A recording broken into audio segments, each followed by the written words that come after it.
for Keith Berkshire. Keith. Well, have you ever had one of those days like David where everything just goes to shit?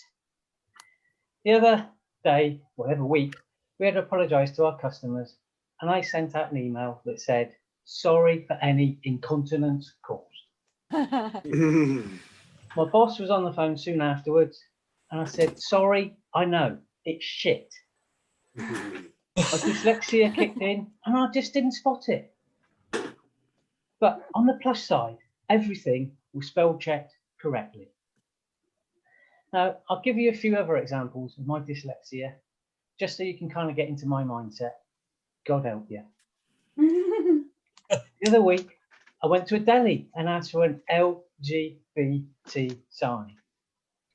Fortunately, they gave me a BLT with gravy. I went to a pub and met a bloke who said he was in a band. I said, oh, do you play the bums?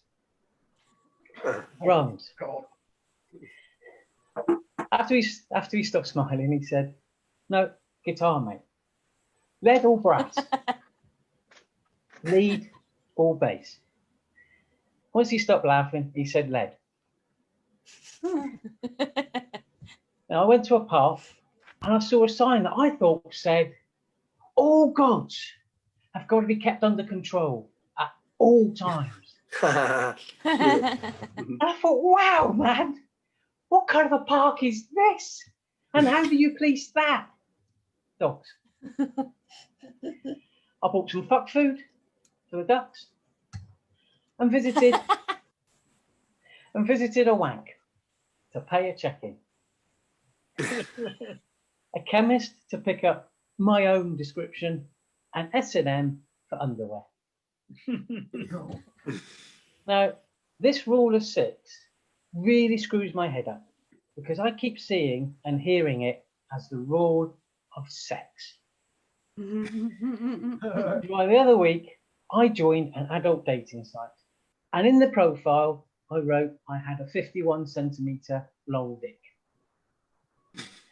I got loads of requests for a dick pic, to which I replied, sorry for any incontinence caused. It's supposed to be 15 centimetres, 6 inches and no money. I'm dyslexic. I told you I was having a bad day. Now, on the news the other day, the BBC said that Joe Biden would be like soft jazz to Trump's heavy metal. Well, I've always thought Trump was more of a rap artist. It's just I forgot to put the C for cunt at the beginning of it for all the crap he's actually inflicted on the world. Still, it's nice to see that we've finally voted in a world leader that's got a decent haircut. Now,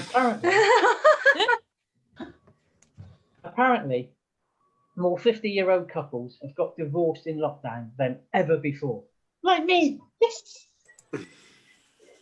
Now, they say money can't buy happiness, but it can pay for a divorce.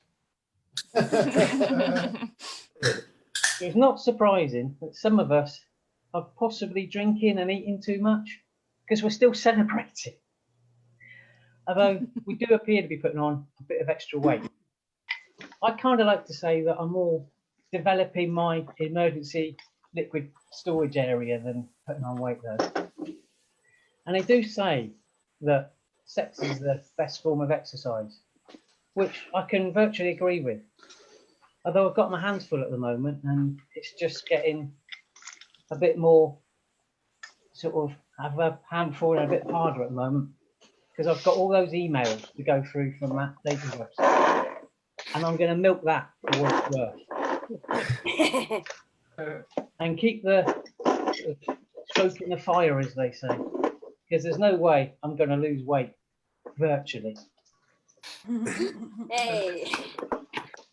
Now, the other week, I found out I got some Irish in me. I've been drinking Guinness all day. Yay.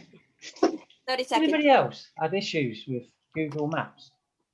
The other week, it told me it's going to take me 1 hour to get to Exmouth on the bike. Well, it took me over 3 hours to cycle there.